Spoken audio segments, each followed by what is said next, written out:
की standard magazine में 30 round आ सकते हैं और ये कर्व शेप की होती है ताकि कारतूस आसानी से बैरल में जा सके।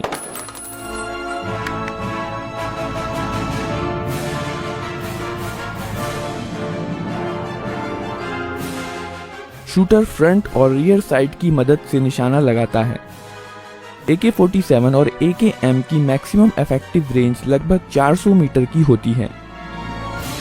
पहली बार फायर करने के लिए ऑपरेटर एक लोडेड मैगजीन को लगाता है, फिर चार्जिंग हैंडल को पीछे खींचकर छोड़ देता है और फिर ट्रिगर दबाता है। सेफ्टी लीवर की मदद से शूटर राइफल को अलग अलग मोड पर सेट कर सकता है। सबसे ऊपरी स्थिति में राइफल सेफ मोड पर है। इस मोड पर सेफ्टी लीवर राइफल को लोड होने से रोकती है। यहाँ पर AK-47 का ट्रिगर मैकेनिज्म दिखाया गया है।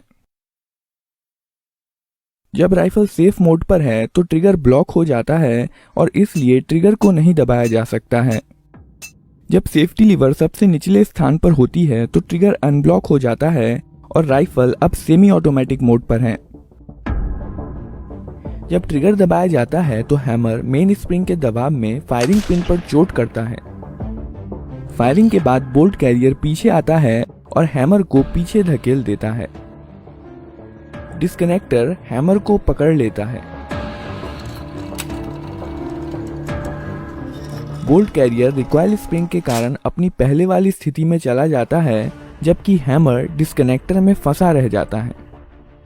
जब ट्रिगर रिलीज किया जाता है तो डिस्कनेक्टर हैमर को छोड़ देता है, पर तुरंत ही हैमर ट्रिगर में अटक जाता है और अब राइफल फिर से फायर करने के लिए तैयार है। इस प्रकार सेमी ऑटोमेटिक मोड में एक बार ट्रिगर दबाने पर राइफल एक ही राउंड फायर करती है। दूसरा राउंड फायर करने के लिए ट्रिगर को रिलीज करना जरूरी होता है। फुल्ली ऑटोमेटिक मोड में सेफ्टी लीवर बीच की स्थिति में होती है और डिस्कनेक्टर को ब्लॉक करके रखती है। इस केस में फायरिंग के बाद जब बोल्ट कैरियर हैमर को पीछे धकेलता है, डिस्कनेक्टर हैमर को नहीं पकड़ पाता है। लेकिन अगर हैमर को किसी चीज से रोका नहीं गया तो यह बोल्ट कैरियर के साथ वापस चला जाएगा। इसे रोकने के लिए ऑटो सीयर का इस्तेमाल किया जाता है। बोल्ट कैरियर के वापस लौटते समय ऑटो सीयर हैमर को रोक कर रखता है। वहीं बोल्ट कैरियर वापस लौटने के दौरान ऑटो सीयर को हैमर से डिसएंगेज कर देता है और इसलिए हैमर ऑटोमेटिकली फायरिंग पिन पर चोट कर देता है। यही कारण है कि फुल्ली ऑटोमेटिक मोड पर राइफल तब तक फायर करती रहती है जब तक ट्रिगर को रिलीज नहीं कर दिया जाता या मैगजीन खत्म नहीं हो जाती। अब हम देखेंगे कि कारतूस को बैरल में कैसे लोड किया जाता है। जब बोल्ट कैरियर वापस आ रहा होता है, बोल्ट जो कि बोल्ट कैरियर में रखा होता है, मैगजीन में से एक कारतूस को बैरल में धकेल देता है।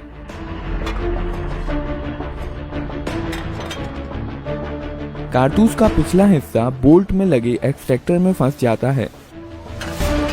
कारतूस लोड करने के बाद बोल्ट घूम जाता है ताकि इस पर बने लॉकिंग लग्स की मदद से इसे लॉक किया जा सके। अब बोल्ट पीछे की ओर नहीं जा सकता है और फायरिंग के दौरान अपनी स्थिति में मजबूती के साथ बना रहता है।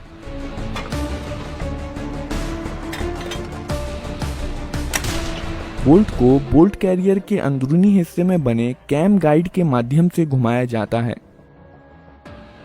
बोल्ट कैरियर के आगे जाने पर बोल्ट लॉक हो जाता है और पीछे आने पर वापस अनलॉक हो जाता है।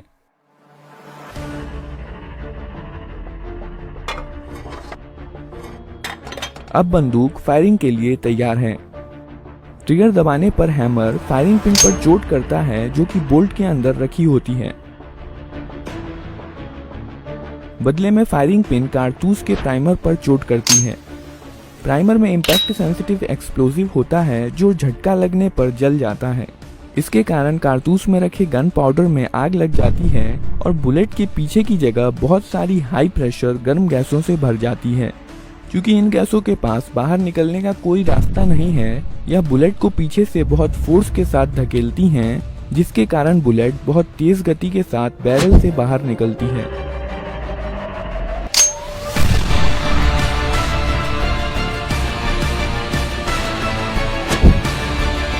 यह एक्सपेंड होती हुई गैसें गैस पिस्टन को पीछे की तरफ धकेल देती हैं।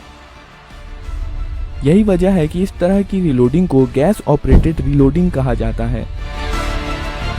बोल्ट कैरियर गैस पिस्टन से जुड़े होने के कारण गैस पिस्टन के साथ पीछे जाता है। पीछे जाते समय कैम गाइड बोल्ट को घुमा देता है, जिससे यह अनलॉक हो जाता है। अब बोल्ट कैरियर के साथ पीछे जा सकता है। खोखा एक्सट्रैक्टर की मदद से पीछे आता है और इजेक्टर इसे बाहर निकाल देता है।